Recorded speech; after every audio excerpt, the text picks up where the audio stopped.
Hola a todos, hoy vamos a hablar acerca de la farmacodinamia. Revisemos conceptos generales. La farmacodinamia se refiere al estudio de las acciones y los efectos de ciertos fármacos sobre nuestro organismo, y este comienza con la unión del fármaco al receptor.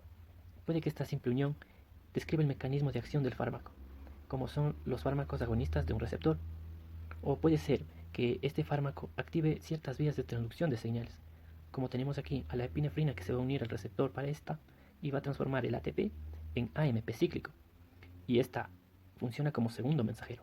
Este segundo mensajero lo que va a hacer es activar o inactivar ciertas enzimas, en este caso la glucógeno fosforilasa, que va a transformar el glucógeno en glucosa.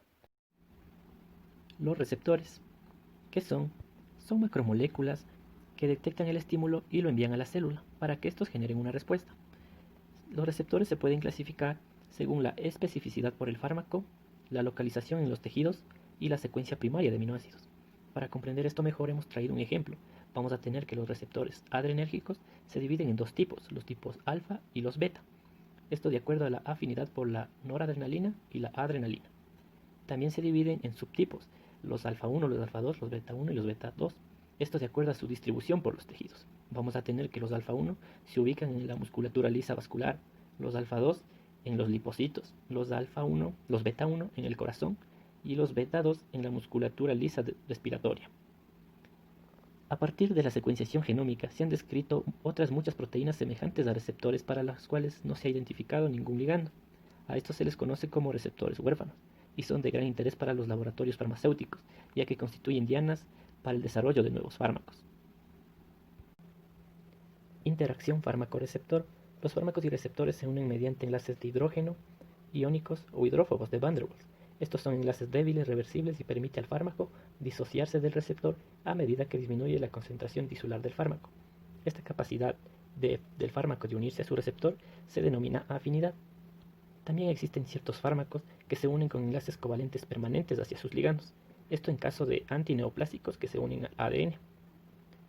Esta unión de fármaco y receptor también presenta estereoespecificidad, lo que significa que un estereoisómero de un fármaco se unirá al receptor y activará su señalización. Ahora hablaremos de los tipos de receptores. En primer lugar, de los receptores acoplados a proteína G. Se trata básicamente del receptor que está unido a una proteína, la proteína G. Hablemos del receptor.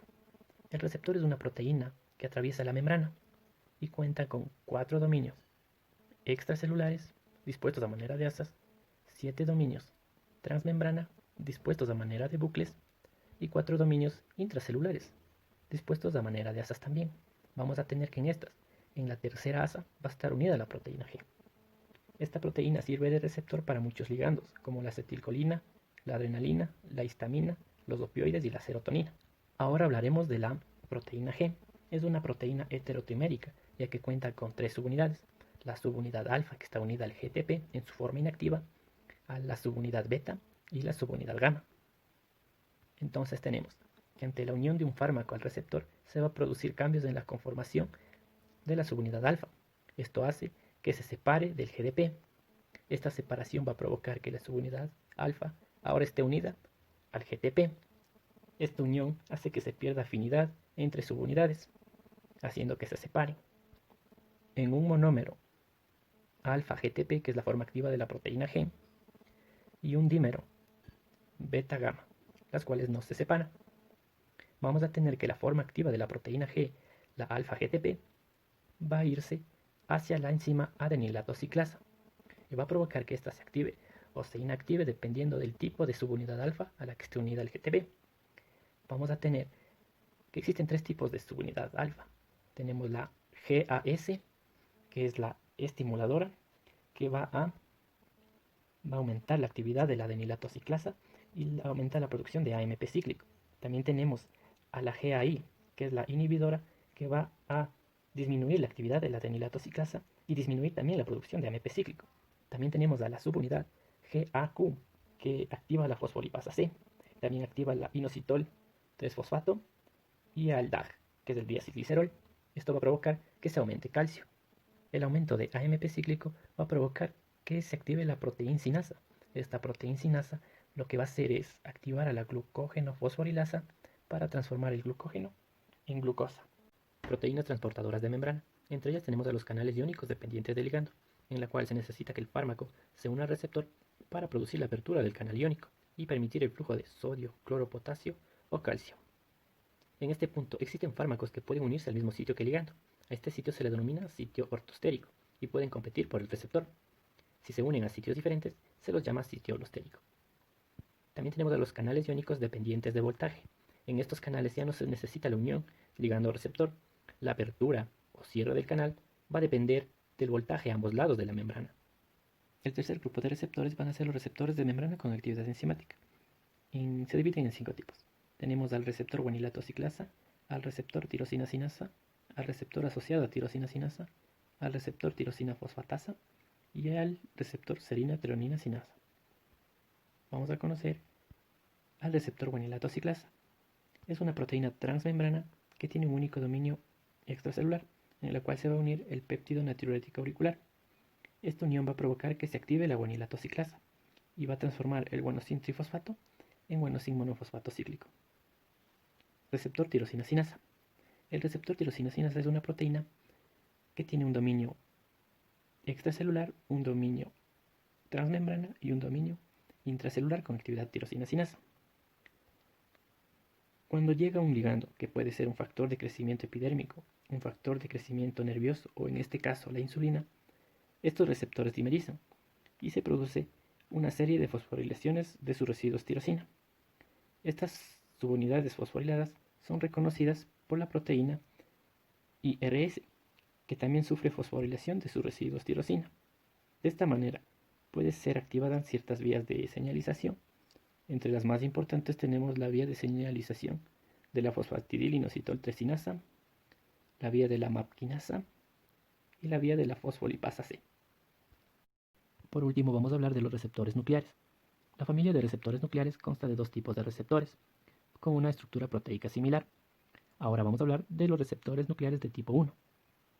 Son el blanco de ciertas hormonas sexuales, así como de glucocorticoides y de mineralocorticoides. Estos receptores de esteroides se sitúan en el interior de la célula, unidos a una proteína de shock térmico que lo podemos observar de morado. Una vez que la hormona haya ingresado al interior de la célula por difusión y se haya unido a su receptor, la proteína de shock térmico se va a disociar de este receptor y este receptor va a formar un dímero con otro receptor nuclear.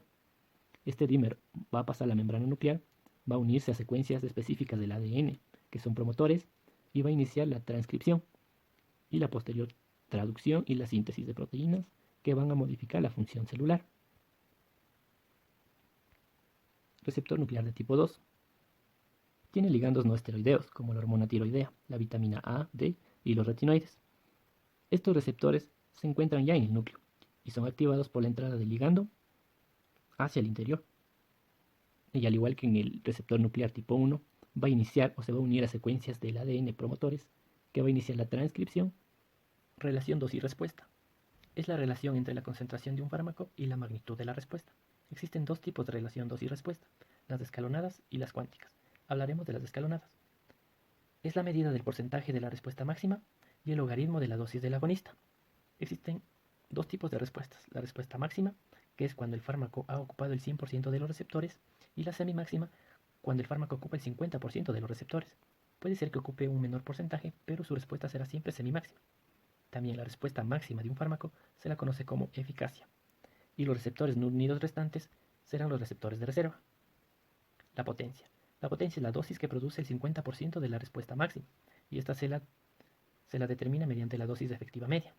Entonces vamos a tener que la potencia es inversamente proporcional a la dosis efectiva media. Veamos, el fármaco R va a ser más potente que el fármaco S, ya que se necesitan menos dosis para que el fármaco se una al 50% de los receptores. Por eso la potencia tiene mucho que ver con la afinidad del fármaco hacia el receptor. Los agonistas. Existen 2 tipos de agonistas, los completos y los parciales. Los completos son aquellos que tienen una eficacia máxima y los parciales aquellos que tienen una eficacia inferior. Puede ser que tú apliques un agonista parcial y un agonista completo, y el agonista parcial va a funcionar como un antagonista del agonista completo, ya que este agonista parcial va a ocupar ciertos receptores, reduciendo la eficacia del agonista completo. Existen 2 tipos de antagonistas, los antagonistas competitivos y los no competitivos.